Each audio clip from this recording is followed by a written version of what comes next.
All right, everybody, welcome to the House Environment and Transportation Committee for Tuesday, April 1st. April Fools.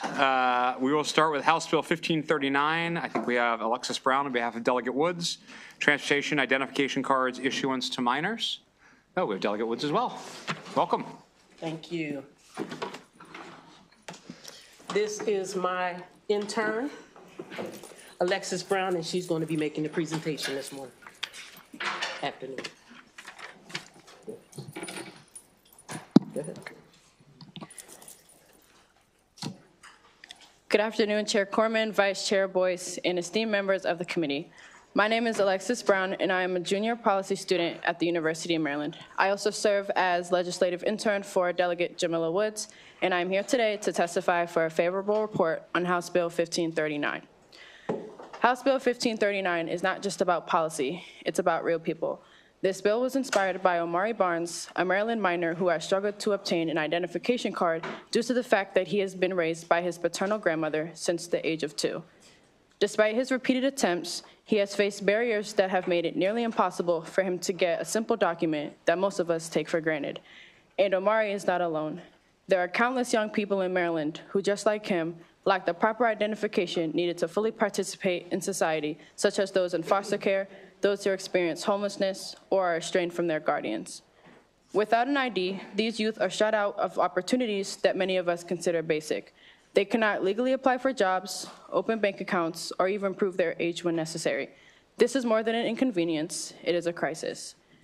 To this day, Omari still does not have his ID, and until we address this issue, more and more young people will continue to face the same barriers. That is why this is an emergency bill. This legislation will streamline the process, ensuring that minors can obtain identification without unnecessary obstacles. A state-issued ID is not just a piece of plastic. It is a key to opportunity, independence, and self-sufficiency. Every young person in Maryland deserves the ability to obtain proper identification, and passing House Bill 1539 will remove unnecessary barriers that prevent them from doing so. Also, to restate, Omari Barnes is the reason this bill was brought to light. His personal struggle to obtain identification highlighted a critical gap in our system, inspiring the creation of House Bill 1539. Recognizing the urgency of this bill, Omari has submitted his own testimony in support of this legislation, underscoring the real-life impact that the lack of accessible identification has on minors in Maryland. His experience is not unique, and his advocacy serves as a powerful reminder of why this bill must be passed. For these reasons, I urge this committee to give House Bill 1539 a favorable report and to move it forward without delay. Thank you for your time and consideration. Thank you very much. Great job. Any questions on the bill? Vice Chair Boyce. Thank you so much, Mr. Chair. Thank you. Great job. Thank you. Delegate Woods, can you address, because this sounds like, again, a wonderful bill, can you address MDOT's, they're neutral on this bill. Can you discuss a little bit about that? I absolutely can. And so I met with MDOT, and their response to me was, this is an easily fixable situation. And I said, well, what is your offer to fix the situation? And they said, all you got to do, well, let me back up to give you some clear history. So Omari, who was raised by his paternal grandmother, and she's taken him to every doctor appointment, she's enrolled him in school, she's done everything, signed off on everything related to this child. But when she took him to get his identification, they said, you're not a legal guardian, so you don't have authority to help him get identification. And so then he went to his father and said, Dad, I need you to help me. I need to get identification. And his father said, your grandmother's been doing everything else. Let her take care of it. When I spoke with MDOT, they said, well, listen, all you got to do is get a DNA test for Dad, and that will resolve the issue. What? Well, here's the problem. Dad is not willing to submit to a DNA test, and Dad's name is not on the birth certificate. And so we're still stuck where we were. But the grandmother cannot gain guardianship at all, like through, I guess, the... Well, she'd have to go through a lengthy court process, and Dad would have to be willing to submit to it. He's not had any contact with his mother since he was months old. And so Dad has just been very resistant. And I can't answer the question why, but his father has been very resistant and saying, let grandmother take over it. Again, if Dad objects or anything to that effect, then we're back at day one. And this is a child who's been trying to get his ID ever since he was 15 and a half. He's now 17. He actually received a state fellow, to go to work with Congressman Jamie Raskin's office. And that was the first one that said, well, you have to have identification. Fortunately, we kind of intervened and he was accepted, but this young man still doesn't have identification. So through the and I'm sorry for the follow-up, in the normal process, a parent would just sign off, like if you were going for your learners or if you're just getting an ID? Correct. And in most instances, it's been the biological mother, but because she's completely out of the picture, it's the father whose name is not on the child's birth certificate. So now he has to go through, even if he has to go through a step, and the great-grandmother who's been raising them all this time has documentation, and that's what we want to show in this bill. If somebody has documentation that they have been the primary caretaker, that they've signed off on everything else, then they should be able to be the person who's the alternate source to get permission for this minor child to obtain identification. And then my last question is, would they be able to have that documentation through school records? Because somebody's got to be enrolling him in Yes, school. and through his doctor's office, they have documentation. Thank you. My pleasure. Further questions? Okay, thank you. That concludes the bill hearing on House Bill 1539. Delegate Tarassa, you ready? Great. We will start with House Bill 1311. Delegate Tarassa, on behalf of our delegation, Howard County Speed Monitoring Systems Authorization.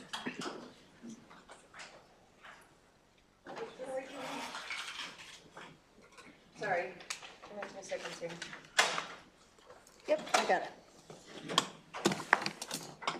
All right, good afternoon, Chair Corman, Vice Chair Boyce, esteemed committee members. For the record, I'm Delegate Jen Tarassa. Thank you for this opportunity to present 1311, which is the local Howard County bill, supported by both the Howard County House delegation and the Howard County Senate delegation. What this bill does is that it's been amended by the delegation since it was filed. As amended, the bill expands the use of speed cameras to US Route 1 in Howard County. Fines collected will be used for pedestrian and highway safety purposes, and so I respectfully request a favorable report on House Bill 1311. Thank you, Delegate Tarassa. Any questions for Delegate Tarassa? Should I stay here? Okay, that concludes that bill hearing. We can move on to SB 968, Howard County, Patuxent River Wildland, use of mechanical or motorized equipment. And I'm not sure if DNR is going to be testifying with you, but they're listed on here. If they are, I haven't been told about that, but I'm Looks like happy. you're on your own. I think you can handle it. Good afternoon again, Chair Corman, Vice Chair Boyce, and esteemed committee members. For the record, I'm still Delegate Jen Tarassa. Thank you for this opportunity to present Senate Bill 968, which is a local Howard County bill supported by both the Howard County House delegation and the Howard County Senate delegation. This bill applies to the Patuxent River wildland that's both in Howard County and Montgomery counties. Due to existing restrictions on using motorized equipment in state wildland areas, trail maintenance has been limited. As a result, trails have become overgrown and pose a risk not only to park visitors, but also the first responders that are sometimes called. Senate Bill 968 provides DNR with the express authority to use mechanical or motorized equipment for specific limited purposes, such as maintaining emergency access. My understanding is both DNR and Montgomery County are supportive, but there's not an official delegation letter from Montgomery County. I respectfully request a favorable report on Senate Bill 968. Thank you. Thank you. Dylan, since Emily's not here, we're going to ask you to go testify for DNR. April Fools. Any questions for Delegate Tarassa? Vice Chair Boyce. Thank you, Delegate Tarassa. I just want to be clear that this Howard County delegation that has both you on it is the letter that is for the Senate and the House delegation I together. don't have the letter. Oh, wait, I do have the, Okay, I see both their signatures on there. Okay, it's just yeah, one there letter should be submitted. I have it. a Senate delegation and a House delegation letter, but maybe we're doing this one. It's just one. Thanks, I got it. Okay, thank you. Any additional questions? Delegate Healy. I can't hear. I'm so sorry.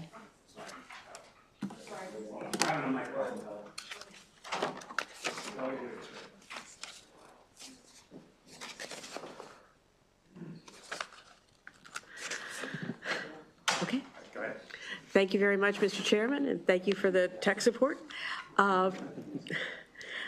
Delegate, where exactly is this Patuxent River wildland? Is this the same Patuxent wildland that's like along the Patuxent River, just north? I think some of that's in Prince George's County. That is a great question, but I don't believe this part of it is. It says, it describes approximately 1,579 acres described as type 2 state wildland. Oh, this is a state wildland. It's not. That's what I'm reading here, but I will say there's a very, very long meets and bounds description of the 2 or 3 parcels that are in there. All right, we'll check out offline. Thank you. Sorry, there's several parcels. Any further questions on this bill? I Okay, can find out for you. great. Thank you, Delegate Terrassa. That concludes the bill here on SB 968. We will turn to SB 883. I think we have Sam Deschanel on behalf of Senator James. Post-towing procedure workgroup establishments. And would I be able to bring up a panel as well? Sure, please do. Thank you. Thank you very much, Mr. Chair. Chair Corman, Vice Chair Boyce, members of the Environment and Transportation Committee. Thank you for the opportunity to testify. I do apologize that Senator James is unavailable. The Senate is working hard today. So for the record, my name is Samuel Deschanel. Senator James is, yes. Yeah. For the record, I am Samuel Deschanel, Legislative Director for Senator James. Thank you, Chair Corman. I have this big file here. I will try to keep it brief. The bill as introduced was just intended to clarify Maryland statute regarding possessory liens for tows. You know, we think when your car's towed, you pay the bill, you get your car back. You know, it's great. But if you don't pay, what happens to the towing company? So a lot of states have a possessory lien. I apologize, I didn't know I was testifying until 20 minutes ago. So many states have a possessory lien for towed vehicles. Maryland statute is kind of ambiguous on that. The legislation as introduced would have just set up a framework for that. Consumer advocates were concerned about due process. We completely understand that. They say the bill's not needed. If the bill comes, or if the bill was amended by the Senate to just be a work group, bring everyone to the table. If the work group says, you know, we don't need a statutory change, okay, that's fine. But we need to at least take a look at this and make sure that we're doing it right. The bill, with the work group was set up so they have to reach out to all stakeholders. Even if they're not on the work group, they have to consider their perspectives. And it's just to come back next year and hopefully solve this issue. That's it. I can answer any questions you'll have. Hi. Good afternoon. On behalf of Henry's Towing, my name is Sean Malone of Harris, Jones & Malone. This is an interesting dilemma that's facing the towing industry. In 1988, Joe Kern issued an opinion that an implied lien would take place when a person parks on a parking lot that's posted and indicates that it would result in the towing of the vehicle. Recently, the Attorney General's office has weighed in. We had a bill in to clarify that and indicated that a post-deprivation hearing would have to be provided in very short order, as well as notice to the person whose car was towed. We had a bill in last year to clarify whether there would be, in fact, a lien on the vehicle or not. Bill passed the Senate, stalled over here. We had a bill that tried to meet the Attorney General's request in the House this year. That bill was withdrawn. There were concerns from local jurisdictions about the ability to meet those requirements. So the industry finds itself in a quagmire of when they tow a vehicle from private property that's posted, do they have to release it if someone refuses to pay and seek damages in court? How do they go forward? It changes a long-standing practice in this state and most states. And the industry is actually in some peril in that there's a cottage industry of suits. My brothers at the bar have decided that a few of them will sue companies if a vehicle is not released in class action suits that have resulted in some settlements. So the issue is very much open as to what the rights of the towing company are to receive payment for removal of vehicles. This is an issue that affects fire lanes, it affects handicap spaces, it reflects residence parking, it impacts even firms like mine who have paid for a building with a parking lot, fenced it in, but if we're not able to tow, that lot will be packed. So we just asked this work group come together to work on a solution.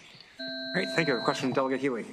Thank you very much. Just, I know that I'm not an attorney, and you will know that by the question that I ask. But would this bill or the concepts that you've been talking about on all these multiple other bills have any impact on mechanics liens? No, I think now there are other attorneys here, they can check me on this, but my understanding of mechanic lien is when you do work on a vehicle and you have parts in it, you have a right to hold the vehicle until that vehicle's claimed. Okay, so that has nothing to do with this? This is not in that. We're just trying to clarify in a work group amongst stakeholders how to proceed, how we work this out. Thank you. Speaking of attorneys, Delegate Davis. Thank you. Thank you, Mr. Chair. Now, I want to make it clear, the current law is that tow companies do not have an automatic possessory lien of a vehicle because they towed it, correct? There's not an automatic possessory lien. There may be an issue about whether there's an implied lien, and that's what the 1988 opinion from Joe Kern said, is that if an individual parks on a lot where it's properly posted and gives notice, there may be an implied lien. There is also guidance from the Attorney General's office that indicates that notice would have to be provided and a prompt hearing would have to be provided. Okay. I believe that the current law from the highest court in the state of Maryland says that you do not have, tow companies do not have a possessory lien under any indication, under any circumstances, just for towing a vehicle. So my question is, do you know if that's currently what's happening now? That tow companies are actually holding people's vehicles today? So I think that the common practice has been for decades in the state, if a vehicle's towed from a properly posted property in accordance with the Attorney General's advice in 88, the vehicle could be held upon payment until it's redeemed through payment. In fact, there are local statutes in some jurisdictions that make it clear in local statute that it can be redeemed for payment. But this is very much a question the industry is looking for an answer to. I get it.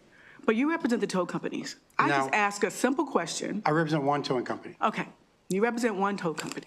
The one tow company that you represent, are they currently holding people's vehicles until they pay? Are they currently executing possessory liens? They have, yeah. No, they're not executing a possessory lien. They're holding the vehicle under an implied lien that they posted. So that's where the dilemma is. Now, the company may have changed their practice recently. If an individual comes on the lot and says, I want my vehicle back, and then they pursue it in court. But in the past, that's what has led to these type of suits. Okay, thank you. Yes, ma'am. Further questions? Okay, thank you, guys. Do we have Charles Parrish from Vision Record Service as well? Oh, I'm sorry, Delegate Foley, go ahead. No, I've done a lot of work on towing. So I'd like to ask Mr. Malone, would a work group solve this dilemma?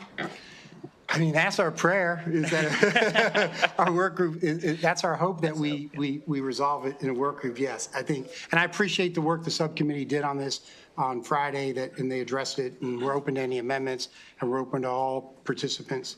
But thank you for the question, yes. Yes, thank you, Delegate Foley, for that great question. All right, let's bring up Charles Parrish, Vision Record Service, favorable witness.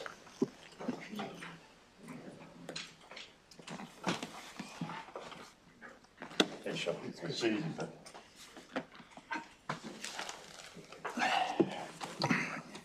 Good afternoon. Great to see you all again. Charles Parrish, Mr. Chair, Mr. Vice Chair. Charles Parrish, Legislative Chairman for Towing Recovery Professionals of Maryland, as well as a business owner for Vision Record Service. I also represent Maryland on the national level through the Towing Recovery Association of America. I wasn't in favor of, as Ms. Lowe's last year, I am in favor of this work group. Back in 09 through 11, this committee actually sat on a task force that helped put some consumer protection items into 2110A. I specialize in trespass towing, although I've done many of the other forms over the last 36 years. To answer some questions that were asked prior, there is a case at the Superior Court of Maryland that ruled that we did have a possessionary lien on a trespassing vehicle, and that trespassers do not fit the description of a Consumer Protection Act. Even though in 2009's task force, which it did help, the task force was good because it brought all people from all states, including this room here, and to talk about it to what would make it work. Nobody wakes up to see Charlie in the morning, but it happens, and it is needed for private properties. It's no different than the municipality towing, to which in 2012, besides being open 24 hours, 7 days a week, taking photographs, releasing vehicles at the scene for half price, none of those things are done by municipalities. Only the private property towers do. So I really encourage that this committee please pass this task force so that we can talk about it and get it done right. It's a nasty business. Like I said, nobody wakes up, even my kids and wife, to see me in the morning. But you know, it's a job to do, and I do it proudly, and if it's done right, it can be done right. Thank you. We have a question from Delegate Lehman. Thank you, Mr. Chair. And as you heard, Delegate Foley asked me to ask this question because she's done a lot of work on towing. Is there, first of all, sir, I'm always happy to see you. Yes. Second of all, great to see you too, Delegate Foley wants to know if this bill covers police-initiated towing, if this task force would cover police-initiated towing. This task force was strictly for the trespassing side. Police towing, just as was mentioned by Mr. Malone, those jurisdictions through RFPs and or the state board to which you helped develop, they already have. There's also COMAR that is in place as well. Okay. Thank you. Thank you. Thank you, Delegate Lehman. You're branching out in the legislative topics you care about. Any additional questions? Okay, we do have unfavorable testimony. Let's bring up Richard Gordon, Wolf, and Carney. Thank you. Kathleen Boucher, Montgomery County Government, Carrington Anderson, Mako, and Eric Friedman, Montgomery County Office of Consumer Protection.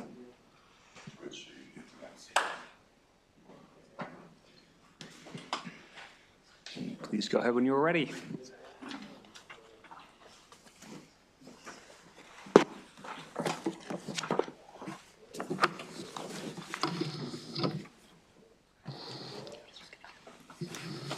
I guess I'm going first. Mr. Chairman and members of the committee, thank you very much for allowing me to testify today. My name is Richard Gordon. I'm an attorney in private practice in Baltimore County. As part of my practice, I have occasion to sue trespass towing companies for a variety of predatory practices, including the issue that's before the committee today, namely possessory liens. There is no need for a possessory lien in favor of towing companies in Maryland, and no need for a work group to try to navigate the very complex and expensive due process issues that pop up as a result. Frankly, if this committee truly wants to serve the public interest, it should create greater safeguards for consumers rather than creating a possessory lien that will simply encourage bad practices and do little more than embolden predatory towing companies.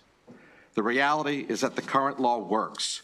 Most towing companies are law-abiding and do it the right way. The Maryland's towing statute allows them to do that. Parking lot owners can hire towing companies. If someone is trespassing, towing company can come, tow the vehicle, and under the law, they can be paid. There's no impediment to that whatsoever. In contrast, the issue proposed for the work group relates solely to post-towing procedures, and it only benefits the towing company. Possessory liens have nothing to do with parking lot management, and indeed, they make it more likely the predatory towers will engage in predatory activities. At the same time, it's well established that possessory liens in Maryland are illegal. They are also unconstitutional, absent significant and extremely expensive due process safeguards. The Fourth Circuit is clear that possessory liens are manifestly illegal unless consumers receive notice and the state or local jurisdiction creates a hearing process and protocol to afford consumers an expedited hearing within 24 hours of the tow. This will be extremely costly for the local jurisdictions. Thank you very much.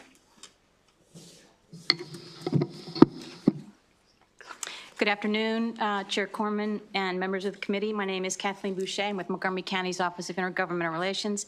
I'm here on behalf of the county executive in opposition to this bill. If the committee decides it's necessary to move forward with the work group, we respectfully request some amendments that are in the written testimony and I can speak to here.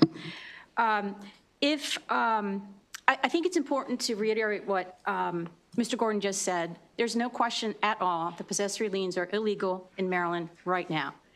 And the prior proponent indicated that there's a cottage industry of plaintiffs' lawyers out there. I would respectfully submit that there's a cottage industry of illegal practices. Okay, that's the starting place. Although it's illegal to assert a possessory lien in Maryland, our county has experienced flagrant and widespread violations. Henry's Record Service towed close to 138,000 vehicles over a 4.5-year period and asserted a possessory lien in all tows.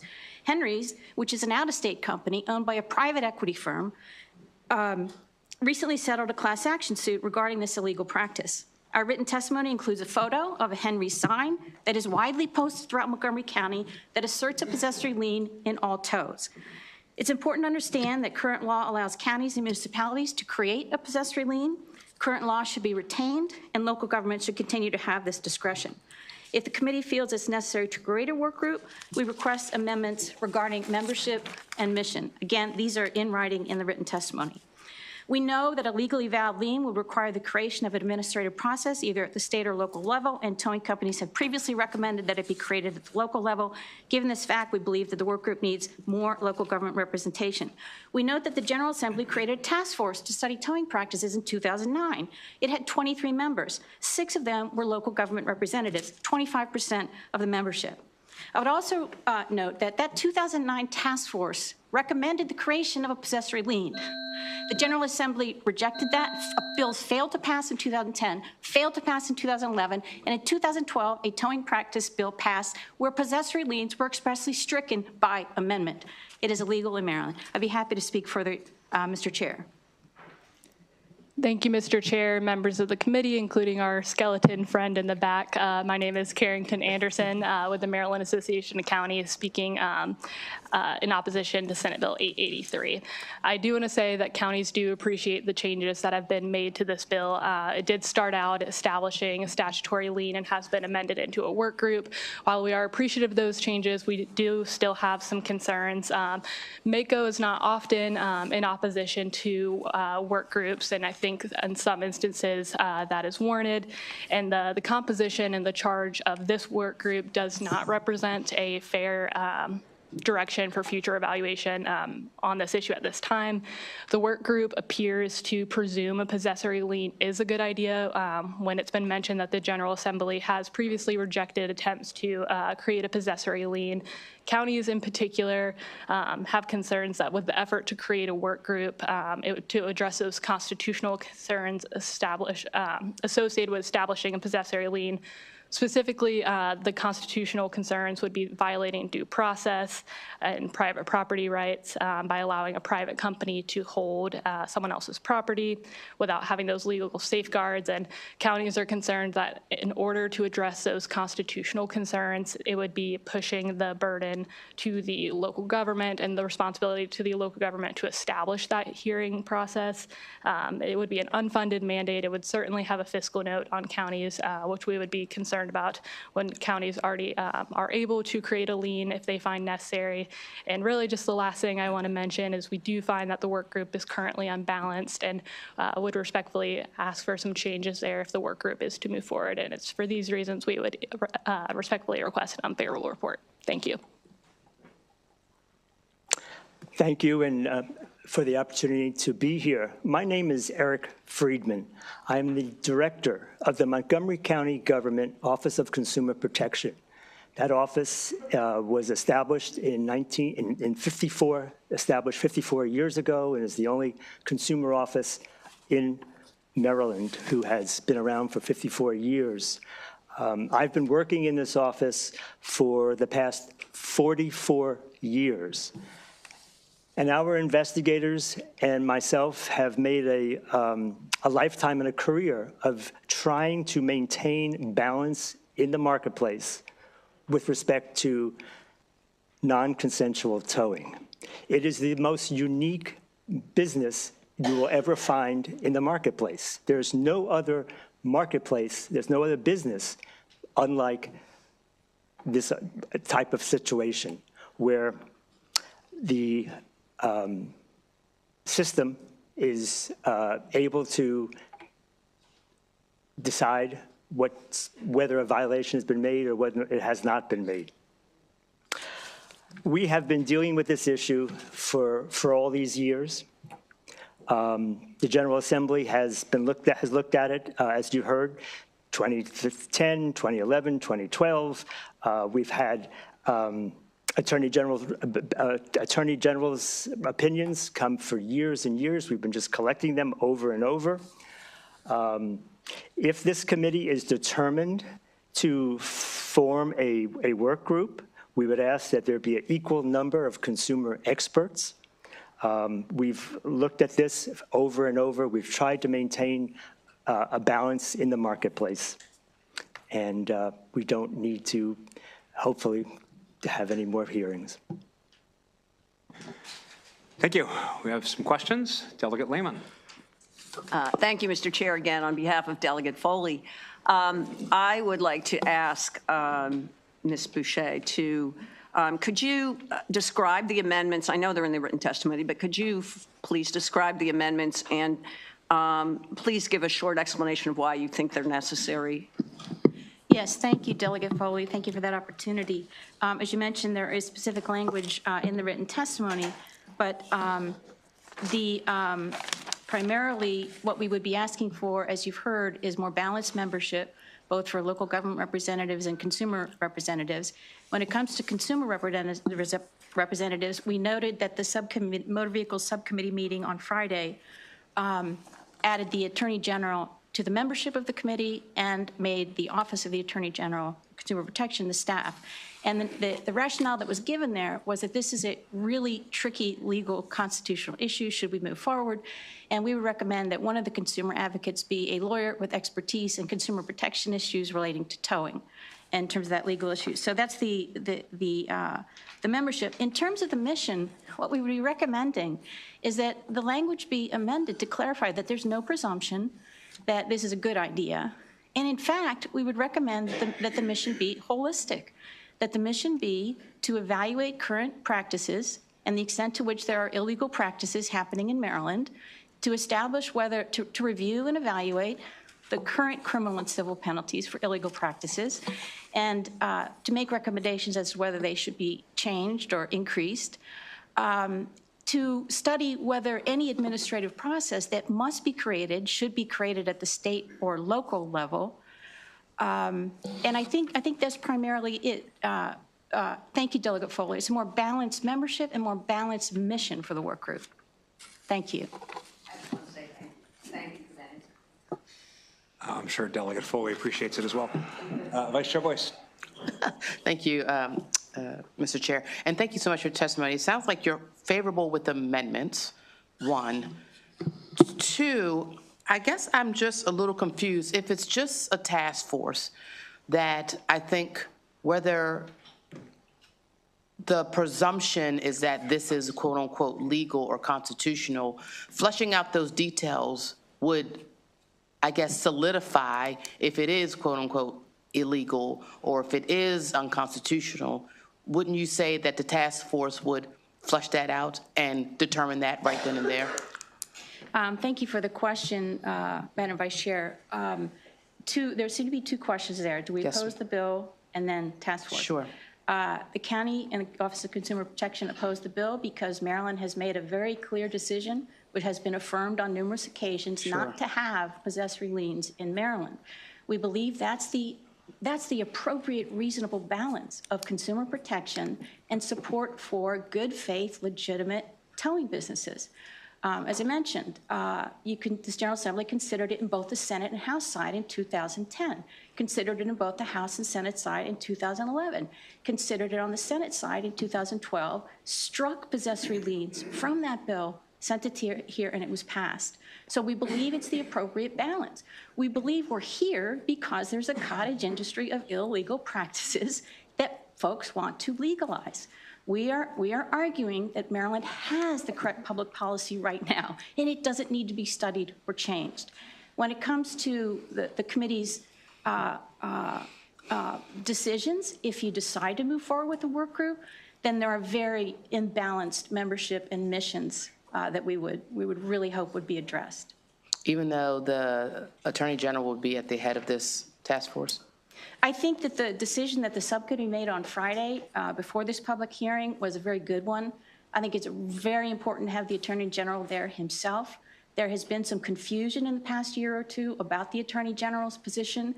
I think it was a very good decision to add the Attorney General as a member. I think it was a very good decision to make the Office of Consumer Protection the staff because of the very reasons that were articulated in the subcommittee, that it's really tricky legal issues. It sounds like this task force would just end this debate once and for all. Well, we don't think you need the task force to end the debate, but we understand that there may be differing opinions. With all due respect, yes, it seems like there's a different opinion. Look, I've been told it hurts. But I think the fact that it keeps coming up sounds like there is some gap or some hole that either needs to be discovered or closed or figured out because it keeps coming up. And I'm hoping that with this task force that should it pass, that it would just hopefully just end this debate once and for all, and maybe we don't come out, even though, to your point on your side, that you say that the debate has already been settled, but it keeps coming back. I understand your perspective. Respectfully, it only keeps coming up because there are towers engaging in illegal practices who want it to be legal. That is the only reason it keeps coming up. Okay. Well, I'm looking forward to this discussion. All right, any further questions? Okay, thank you. That concludes the bill hearing on Senate Bill 883. We're going to do a special joint hearing, HB 1520, Delegate Stein, SB 1030, Senator Attar, Baltimore County and Baltimore City, vehicle laws, lighting on privately owned vehicles. Welcome back to the ENT Committee, Senator Attar. Thank you, Mr. Chair. I know Delegate Stein is going to start. I just want to say I haven't been gone very long, but I do know Delegate Lehman was my office mate, and you had me thinking I lost my mind for a couple minutes. You begin. All right. Thank you, Senator. Mr. Chair, Madam Vice Chair, and committee members, Senator Attar and I represent adjacent districts. My district is District 11B, Northwest Baltimore County. Senator Attar's is District 41, Northwest Baltimore City. And in both of our districts, there is a nonprofit volunteer organization, Hatzalah of Baltimore, that provides EMT and paramedic care to the Northwest Baltimore community. And as Senator Attar will discuss, it provides support and responds to thousands of calls every year. And so this bill, as amended, would allow 5 of Hatzalah's officers to equip their privately owned vehicles with red or red and white lights or signal devices while en route to or at the scene of an emergency. And that would, with this law, that would greatly facilitate their emergency response. And both bills are deemed to be Baltimore County and Baltimore City bills, and so the committee should have letters of support from both delegations. Thank you. And now I'd like to turn things over to the Senator. Thank you, Delegate, and thank you, Mr. Chair, Madam Vice Chair, and members. For the record, I'm Dahlia Attar here testifying on Senate Bill 1030. Just a couple of things about this bill and the organization. This organization has been around for, I believe, at least 15 years. It started off in Baltimore City, and as they got more and more volunteers, it branched out to the county. About 5 years ago, this organization approached the Motor Vehicle Administration because it was taking a while to respond due to congestion, and there currently is a law that allows for these lights on rescue squad privately owned vehicles. It allows for 5 of them. So they wanted to make sure that they can as well. The MBA said yes. And so for the last 5 years they've been doing this. The MBA actually gave them permission for, I think, 25 to 30 vehicles they have right now. So for the last 5 years they've had that going. A couple of months ago, the MBA had said it was brought to our attention that the law is not 100% clear, so we discussed putting in legislation to clarify it, which is why we're here today. The MBA did not revoke their privileges. They are still using these lights and currently on that many vehicles, but under this bill it would be 4 or 5 vehicles. So the idea is just to clarify the current law. I can just say this organization responds to calls that they get calls directly to them. but they also are dispatched calls from Baltimore City as well, many times from the City Fire Department when they can't respond. You should have a letter in the file also directly from the Baltimore City administration in support of this bill, and it was voted unanimously both in Baltimore City delegations and Baltimore County, and I ask for a favorable report. Thank you. Thank you. Senator, I just want to make sure I understood what you were saying. This bill codifies existing practice. It does, yes. Great. We have a question from Delegate Jacobs. Thank you, Mr. Chairman. So early on in my career, I remember talking about this in one of the fire and EMS caucus meetings, that it wasn't permitted. You weren't allowed to respond in what they call POV, private owned vehicle, to an emergency with red and white lights, because they were reserved for emergency vehicles, fire trucks, ambulances, et cetera. And I know the late Jimmy Malone was big on that. I mean, he cleared me up on that issue years and years ago. So did you take this bill before the Fire and EMS caucus? I did not take it in front of the caucus. I could tell you that I have worked with Chief Phillips on drafting the legislation. Originally, it was drafted a little bit different, and he had requested that there be a separate paragraph, and that's what we did, and he's been on board. But I have not taken it in front of the caucus themselves, and I do know that current law does allow for it to be on 5 privately owned vehicles for rescue squads. So that already is in the law. So did you see the letter from MDOT about there could be some confusion, that it could be some of these, what they call it, sub-organizations, which have their own officers, which could add to a lot more vehicles? Yeah, so currently MDOT allows them to have like 25 to 30 vehicles, but under this bill, it would only be 5 vehicles. And MDOT had written that letter before we had sat down. They did say in the House hearing, or right before it, that they did sit down with us and we worked it out. They just were a little bit confused originally as to the drafting of it, but we copied the exact wording from the original statute that says for rescue squads. But I did speak with MDOT about that. And Delegate, if I could follow up, I believe their letter was written before our amendment, which specifies that the bill just applies to this organization. So I think it's state law also that you can't break the law, so to speak, in responding in a private POV, they call it, private owned vehicle. You can't speed or do things that only emergency vehicles can do that type of driving to respond to emergency, but privately owned vehicles are not permitted to do so. Isn't that true? I don't know for sure. Sorry, I don't know the answer to that. Delegate, I believe that's correct. Okay. Well, we'll discuss it. Thank you for answering. Any further questions? Delegate Healy. Thank you, Mr. Chair. Just real quick, does this organization only serve these 2 areas, these 2 communities, or could somebody call them from further away? Would they, specifically, we have the move over legislation, so if they're on the side of the road and they're flashing lights because of issues, obviously that is a reason why people have to move over. And I'm just wondering how this all fits into that. So this bill is specifically for Baltimore City and Baltimore County. So if they are in Baltimore City and Baltimore County, they would. In response to your question about where they respond to, it really is based upon where their volunteers are. So like they originally started off in Baltimore City because that's where many of their volunteers were from, and then they branched out into the county once they got more volunteers. But there's no chance that they would be called to go to Annapolis or somewhere else? No, okay. They don't even Thank have volunteers. Okay, thank you. That ends the bill hearings. Thank you. On these 2 bills. We'll turn to SB 820. I think we have Delna Gray on behalf of Senator Watson, Municipalities Enforcement of Ordinances and Resolutions.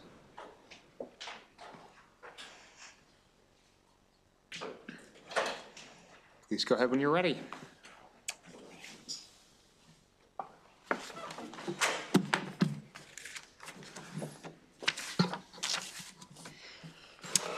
Good afternoon, Chair Corman and Vice Chair Boyce, and my wonderful and amazing Delegate Marvin Holmes, and the members of the House Environment and Transportation Committee. For the record, I am Delna Gray, Legislative Director for Senator Ron Watson, District 23 in Prince George's County. Today, I am presenting SB 820, which is the cross-file for HB 1506, sponsored by my delegate, Kim Taylor. SB 820 will improve our neighborhoods by empowering municipalities to increase the maximum fine that they may choose to impose for a municipal infraction from $1,000 to $5,000. This action mirrors last year's General Assembly action, which authorized charter counties to increase fines from $1,000 to $5,000. Municipalities need the same authority to impose higher fines for serious municipal code violations that counties have. The $1,000 cap was enacted more than 30 years ago. This amount has been outstripped by inflation and has lost its efficacy. The amount no longer serves as an incentive to correct violations or as an appropriate penalty for the public harm done due to the violation.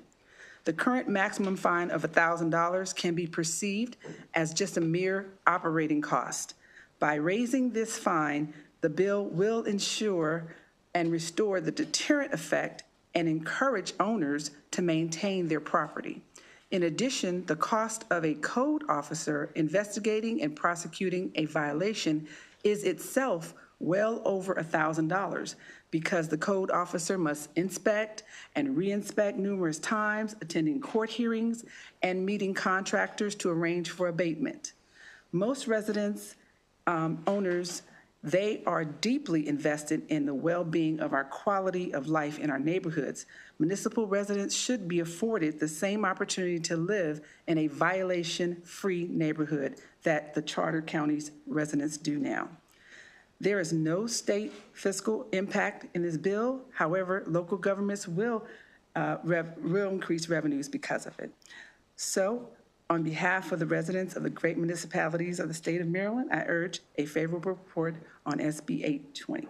Thank you very much. Any questions on SB 820? Okay, that concludes the bill hearing. We'll turn to SB 250. It's a departmental bill. Looks like we have a team of folks from the department, so come on down.